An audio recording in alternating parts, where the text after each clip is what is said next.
Good morning, welcome to Chuck and Cook. So it's 7 o'clock in the morning and I'm getting tonight's tea ready before we do breakfast and get everyone up out of bed. So we've still got some sleepy heads still in bed. Now today is a little bit different. It's a Chuck and Cook, but it's not an experiment today. Today I'm going to share with you my signature dish. In fact, it's my only signature dish. It's my only dish for the slow cooker. This is the only dish that I would cook before, prior to doing all of this experimenting. So I'm going to make a beef stew today. Now there's 3 of us for tea tonight. This is going to be really quick and easy. All it's going to be is some meat, veg and stock. And I'm going to share it with you. So first of all, let's see what is going to go in my beef stew. Okay, so for the beef stew, we have a pack of Aldi diced beef. So this is 400 grams. Don't have to do any chopping up, which is good. And then how I've worked it is per person, we have a potato per person, like a medium size. Probably cut that in half or maybe into 3. A carrot each, although one is a massive carrot. 1 onion, definitely couldn't have an onion each because the little one does not like onions. And then I've got some leftover parsnips from Sunday dinner. So I'm going to put 2 parsnips in. Now again, the young man of the house does not like parsnips. No, no, no. So what I say is that they're white carrots and they haven't quite got their colour yet. And then he'll eat them. So there's always a few tricks to be made. Once I've got all this chopped up, I'm then going to add some stock, and it's simply the good old OXO cube. So I'm going to boil a kettle, crumble it up, mix it in and sling it in. And then that's it. It's on for the day and it should be a yummy beef stew once we get back from school. So let's see how we get this prepared. First of all, I'm going to prep all my veg. So I've got all my potatoes, carrots, the parsnips to peel and then an onion to finely chop. So let's get going with those.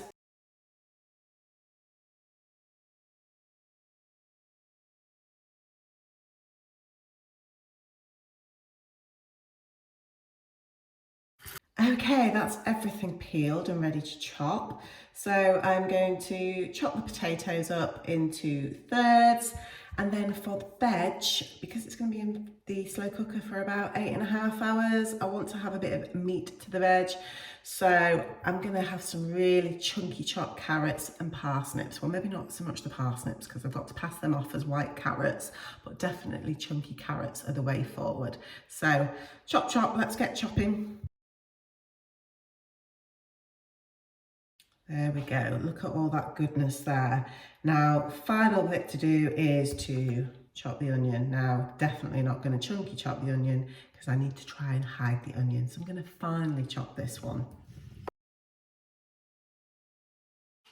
Okay, let's get ready to chuck and cook. Okay, first of all, because there's a lot of potatoes, a lot of carrots and then a lot of meat, I don't want to just chuck all of this in and then the meat in because it'll take some stirring. So I have a bizarre method of layering. So I will put in a few potatoes, some carrots and onion, then I will put the meat in and then I will put the rest of the potatoes, the carrots and onion on top. That includes the white carrots as well. So let's go. I have 2 compartments in my slow cooker. So I am going to just put it in one side because there's only 3 of us and it's not going to fill to the brim on one side. So let's put half of that. I think I'm going to put all of the parsnips or the white carrots at the bottom so it gives plenty of opportunity to cook down and disguise. I think I'll do the majority of the onion too. There we go. Sprinkled in. Lovely. Okay. Now I'm going to get my meat out, pop this open, and then chop it in. There we go, nice. Okay, just kind of pat it all down a little bit. There we go, and then I'm just going to pop the rest of the potato, carrot and onion on top and kind of sink it in a little bit.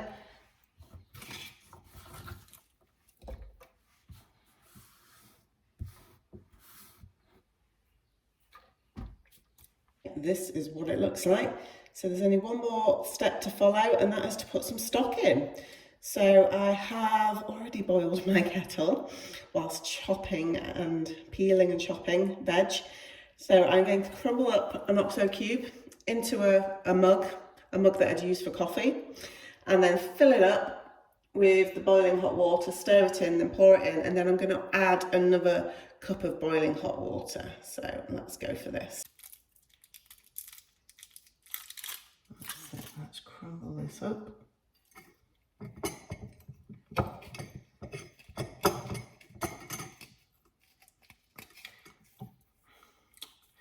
now I look like I've been playing outside in the garden. Here's my boiling hot water that I prepared earlier. So I'm just going to fill that up as if I was making a cup of coffee. There we go. I'm going to give it a really good stir.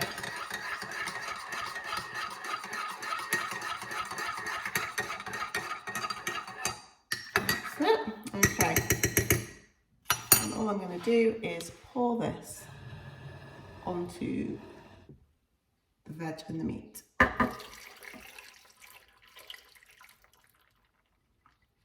And then for good measure, I'm going to put another full cup of hot water in as well.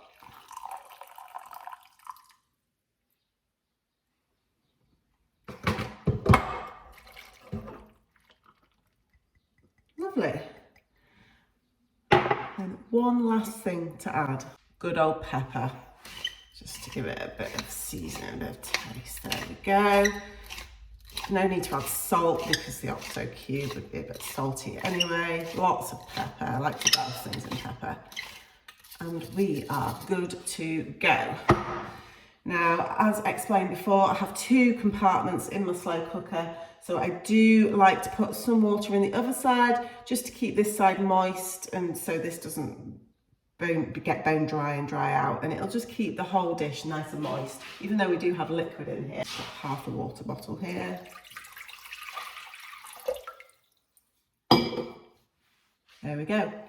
Hey presto, it's ready to go. And this is what it looks like. Pretty much looks like what it looked like earlier, but with some speckles of pepper on it, because you can't actually see the liquid. It doesn't need stirring because, as I said, I've layered it, so it's all in a nice order.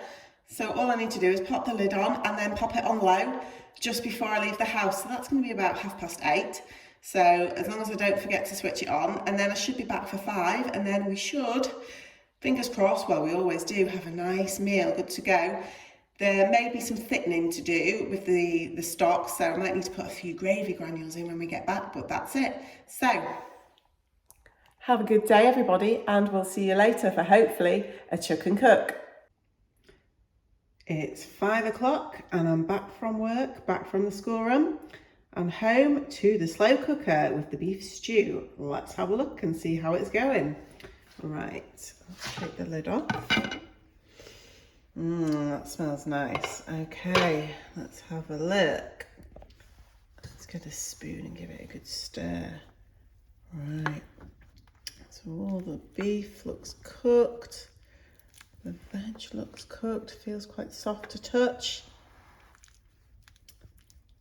Okay, that's looking good.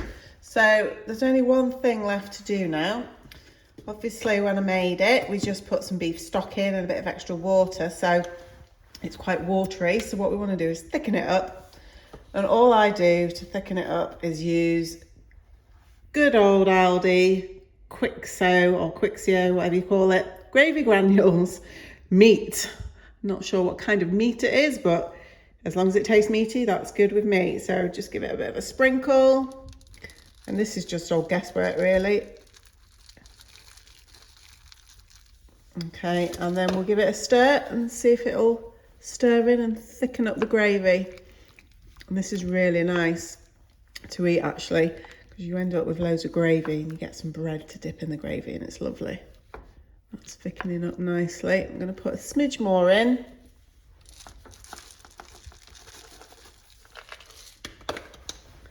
There we go. And that's it. I think that's good to go. Right, okay. I can probably turn that off now and get it served up. And we're all ready for tea. Right, guys, let's tuck into the beef stew. Yay. Let's go. Oh, it's hot. It is hot, fresh out the pot. Tasty. Very tasty. Good gravy. Okay, so what's the verdict? Could do with some dumplings, but it's nice. Can't do everything.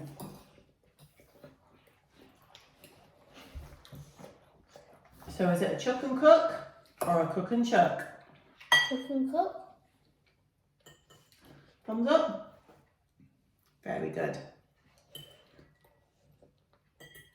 Which one is it? Well, is it a chuck and cook or a cook and chuck? It's not that difficult. It is, I get it one way round all the time. It's a chuck and cook. Yay! It's a winner in this household. It's a good hearty meal for 3. Wait, no. Cook and chuck. No.